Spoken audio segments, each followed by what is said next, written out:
1991, the former Soviet Union collapsed.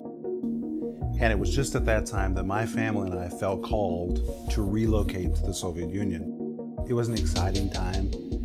In one way, it was a scary time because there was nothing stable in this part of the world.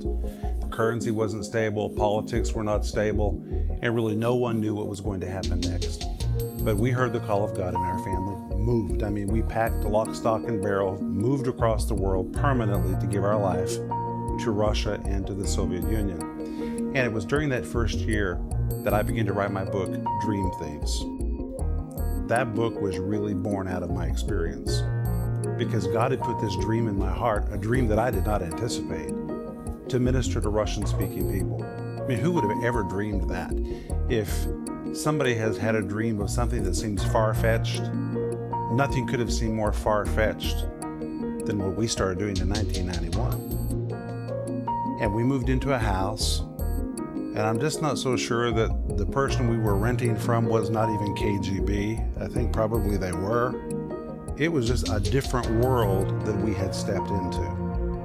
And sitting at my desk in that rented house, preaching during the day, preaching during the night, working very hard, trying to establish ministry where ministry had not been, I began to write my book called Dream Thieves, where I begin to talk about the different things which comes to rob us of our dream or to talk us out of obeying what God has put into our heart. And that book, Dream Thieves, I'm telling you, it was not an intellectual experience. It was literally born out of my heart, what we were living through, what we were walking through at the time. Wow, Denise and I experienced so many things. Our children being moved into a world that none of their relatives could even relate to. And honestly, there were voices which came to tell us we had lost our mind. There were other voices which came and said, you're in danger, you shouldn't do this. There were other voices that said, how are you going to pay your bills? How are you going to finance what God's telling you to do? I'm talking about real dream thieves, these voices which would just hammer away at my mind.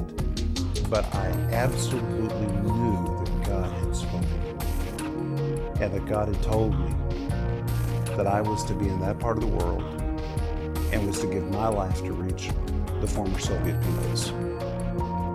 And so my book Dream Thieves was really born out of that experience. And anyone who is wanting to pursue a dream, pursue some kind of goal, I know the Dream Thieves will help them.